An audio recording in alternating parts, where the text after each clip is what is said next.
fear. The fire came without warning, an ambush cloaked in twilight. One moment, the Pride Lands were settling into a quiet evening, the air cool and filled with the scent of acacia. The next, the horizon bled red, a violent wound against the darkening sky. A wave of heat washed over the savannah, and the wind, once gentle, turned into a hot, suffocating breath, carrying the acrid smell of burning earth. Simba felt it first as a prickle of unease. He was young, his world still a playground of possibilities, but this was a new, terrifying sensation. The air grew thick, heavy with smoke that stung his eyes and clawed at his throat. His heart began to pound, a frantic drum against his ribs. Sparks, like malevolent fireflies, began to rain down from the sky, igniting the dry grass around him. The ground itself seemed to tremble, not from the distant rumble of thunder, but from a deeper, more primal fear that had seized the land. Panic set in. He ran, blindly, through the choking haze. Ahead, a wall of flames surged forward. A monstrous, living thing, devouring everything in its path. Trees that had stood for generations exploded into torches, their leaves and branches consumed in a furious roar. The fire wasn't just burning the land, it was erasing it. Simba skidded to a halt, his paws scrambling on the scorched earth. He was trapped. The inferno loomed before him, and behind him, a curtain of falling ash and embers closed in. The world had shrunk to this tiny, terrifying pocket of survival. Then, a sound cut through the chaos, a roar that was more than just a sound. It was a force, deep, commanding, and utterly unbreakable. Mufasa. He burst through the swirling smoke like an apparition, a golden king defying the fiery apocalypse. His magnificent mane was singed, his fur dusted with soot, but his eyes were a beacon of fierce, unwavering resolve. He didn't hesitate. With a powerful lunge, he slammed his body beside Simba, creating a living shield as burning branches crashed down around them, hissing as they hit the ground. "Stay close." Mufasa's voice was a low growl, a rumble of thunder that promised safety amidst the storm. "Fear will make you run. Trust will keep you alive." His words were not a command, but a lifeline. Together, they began to move. It wasn't a panicked flight, but a measured, rhythmic dance with death. They moved as one, a single entity of gold and firelight, dodging collapsing trunks that groaned like dying beasts, and leaping over glowing rivers of fire that snaked across the landscape. Step was a lesson in survival, each breath a test of courage. Simba stumbled, his small body overwhelmed by the sheer scale of the destruction. Terror, cold and sharp, tightened its grip on his chest, threatening to paralyze him. But just as he faltered, Mufasa's tail struck his shoulder, a firm, steadying blow. It wasn't a reprimand. It was a reminder. "Look where you're going." Mufasa's voice cut through the roaring flames. "Not at what's chasing you." Simba lifted his head. His father was right. His gaze had been fixed on the advancing wall of fire, on the danger that pursued them. He hadn't been looking at the path ahead, at the openings, the chances, the way out. He focused, his young eyes scanning the chaos for Mufasa's lead. He saw the way his father's muscles bunched before a leap, the slight turn of his head that indicated a change in direction. He began to anticipate, to move not just with his father, but for him. The fire, as if angered by their defiance, roared louder. The heat intensified, turning the night into a glowing, suffocating furnace. The air shimmered, and the very rocks seemed to sweat under the immense pressure. They were nearing the gorge, a deep scar in the earth that might offer a firebreak, a final chance. But the path was narrowing, the flames closing in from both sides, creating a deadly funnel. Survival was no longer just about speed or instinct. It had become a matter of choice. The choice to trust, the choice to follow, the choice to look ahead and not at the fear snapping at their heels.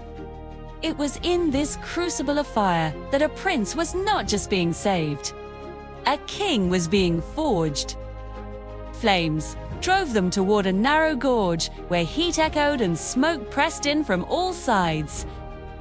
Rocks cracked under the pressure, exploding into sharp shards.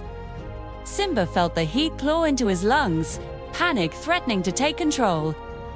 "I can't!" he gasped. Mufasa stopped, turning fully to face him despite the danger. "You can," he said firmly, "because you are not alone." A burning tree fell, blocking their path back, sealing their fate forward. Mufasa scanned the gorge, calculating. "Fire consumes what stands still," he said, "so we move together." They ran again, leaping from ledge to ledge as embers swirled like angry spirits. A sudden blast of heat knocked Simba sideways, sending him sliding toward a burning drop. Without hesitation, Mufasa lunged, claws scraping stone as he caught Simba by the scruff. For a heartbeat, they hung their father and son, suspended between flame and void. Simba met Mufasa's eyes and saw no fear there, only resolve. With a roar that seemed to push back the fire itself, Mufasa hauled Simba up. "This is what being king means," Mufasa said through clenched teeth. "You hold on, even when the world is trying to tear you apart." The gorge opened into a scorched, desolate plain. It looked like safety, but the horizon was a lie. Out on the flats, firestorms danced like twisted spirits, spinning with the wind, cutting off every clear path.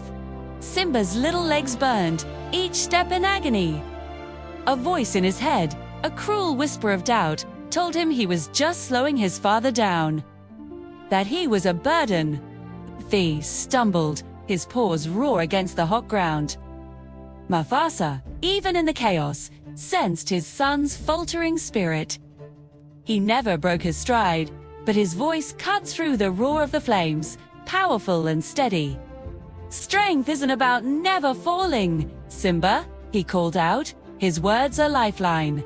"It's about standing back up every single time you do." Words were meant to inspire, but before they could truly land, the world turned into a wall of fire. A wave of flame, bigger and faster than any before, rushed straight for them. There was no outrunning it. Mufasa didn't hesitate. He spun around, a fluid motion of power and instinct, planting his feet and bracing his massive body. He positioned himself perfectly, a living shield between his son and the searing heat. The fire slammed into him with the force of a physical blow. It scorched his magnificent mane, the smell of burnt hair filling the air. The impact was so great it forced the mighty king to his knees. Simba screamed his father's name, a sound ripped from the deepest part of his soul. But in that shriek of pure terror, something shifted. The fear didn't paralyze him, it sharpened, transforming into something else entirely, a fierce, unyielding determination. He had a choice, freeze or fight. Instead of cowering, Simba charged forward. He pressed his small, trembling body against Mufasa's side, pushing with all his might. It wasn't much, but it was everything he had. He was sharing the force, sharing the unimaginable burden. For a moment that stretched into an eternity, they were one entity, father and son, enduring the inferno together. Then, as quickly as it came, the wave of fire passed, leaving the ground blackened, silent, and steaming. The world was eerily quiet. Mufasa, breathing heavily, looked down. The pain in his eyes was overshadowed by something else, surprise, which slowly softened into a deep, profound pride. He looked at his son, truly looked at him, and saw not a frightened cub, but a warrior. "He didn't run," Mufasa said, his voice raspy but full of awe. Simba panted, his small chest heaving, but his eyes were fierce, holding his father's gaze without wavering. "You told me not to," he replied, his voice small but steady. In that moment, under the smoky sky on the charred earth, a lesson was burned into Simba's heart, deeper and more permanent than any fire ever could. True courage wasn't something you were born with. It wasn't a birthright or a legacy handed down from a king to his prince. Courage was a choice, a decision made in the face of terror, when every instinct screams to run. It's the choice to stand, to push back, to be there for someone else, even when you feel small and weak. It's the choice to get back up, not just for yourself, but for those you love. And on that day, Simba chose. He chose to be brave. And that choice would define the king he was destined to become. What we often miss in stories of heroism is that it's rarely a single, grand act. It's a series of small, difficult choices. It's the decision to take one more step when you're exhausted. It's the decision to face the heat instead of turning away. Mufasa's strength wasn't just in his roar or his muscle. It was in his willingness to sacrifice. And Simba's courage wasn't in his royal blood. It was in his choice to share that sacrifice. Think about your own life. We all face our own firestorms, moments of doubt, fear, and overwhelming pressure. We all have moments where we feel too small, too weak, too slow. In those moments, we have a choice. Do we listen to the voice that tells us we're a burden, or do we find the strength to push forward, to stand with those we care about, and to share the load? The most powerful lessons aren't taught with words alone. They are lived. They are demonstrated in the heat of the moment. Mufasa could have told Simba to be brave 1,000 times, but it was showing him what bravery looked like, and then seeing Simba choose it for himself, that forged the heart of a king. It's a reminder for all of us. Strength isn't about the absence of fear or failure. It's about what you do next. It's about getting back up. It's about choosing to face the fire together. Thank you so much for watching. If this story resonated with you, consider subscribing for more content that explores the deeper meanings behind the tales we love. Let me know in the comments what courage means to you. Until next time, stay strong and keep choosing to stand back up. The great fire, a roaring beast that had devoured the night, finally began to quiet its rage as dawn painted the horizon. Its fury spent, it collapsed into a whisper, leaving a world blanketed in ash that fell like a strange, dark snow. The very earth seemed to sigh, hissing as the intense heat slowly bled away, becoming just a memory. On a final, scorched ridge, two figures stood against the pale morning light. Simba and his father Mufasa surveyed the landscape below. The Pride Lands, their home bore deep, black scars from the blaze, a testament to the night's terror. Yet, even in this devastation, there was a quiet promise. Tiny, vibrant green shoots, possibly resilient, were already pushing their way through the blackened soil. A defiant splash of life against the canvas of destruction. Simba, his small body still trembling from the ordeal, leaned heavily against his father's strong flank. He was exhausted but safe, and the proximity to Mufasa was an anchor in the shifting world. The broke the silence, his voice small and fragile. Will it happen again? The question hung in the air, heavy with the fear of a child who had just witnessed the world's capacity for destruction. Mufasa didn't answer immediately. His gaze was far-reaching, sweeping over the wounded but enduring land. His eyes, usually so full of regal power, were now filled with a deep, quiet thoughtfulness. He seemed to be reading a story written in the smoke and ash. "The world," he said finally, his voice a low, rumbling comfort, "will always test us." "Simba," he paused, letting the weight of his words settle. "Fire, loss, fear, they are all part of the Great Circle. They will return, perhaps in different forms, but they will return." Who then lowered his magnificent head, a gesture of profound intimacy and wisdom. until his forehead gently touched Simba's. It was a transfer of knowledge, of strength, of love. But now you know something important, Mufasa continued, his voice soft but firm, meant for Simba's ears alone. You don't fight to prove how strong you are. That is the path of pride, and it leads nowhere. You fight to protect what matters. As his father spoke, Simba turned his gaze back toward the valley. He looked at the winding river, now reflecting the growing light. He saw the distant shape of Pride Rock, standing steadfast. He thought of his mother, of the other lionesses, of Zazu, of all the creatures who depended on this kingdom.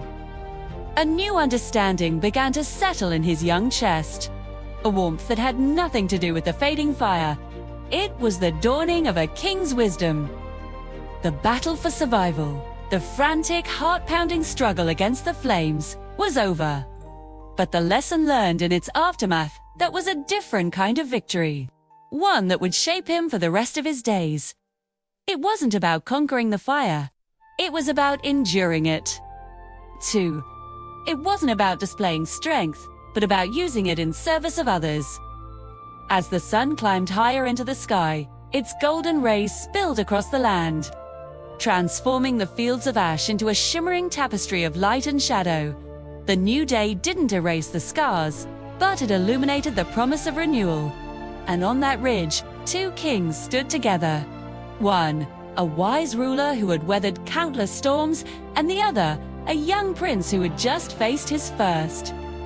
They stood not as victors who had defeated a great enemy, but as survivors who had endured, and in that endurance had found the true heart of courage. They were a testament to the idea that life isn't about avoiding the fires, but about learning how to stand together in the light that follows, ready to rebuild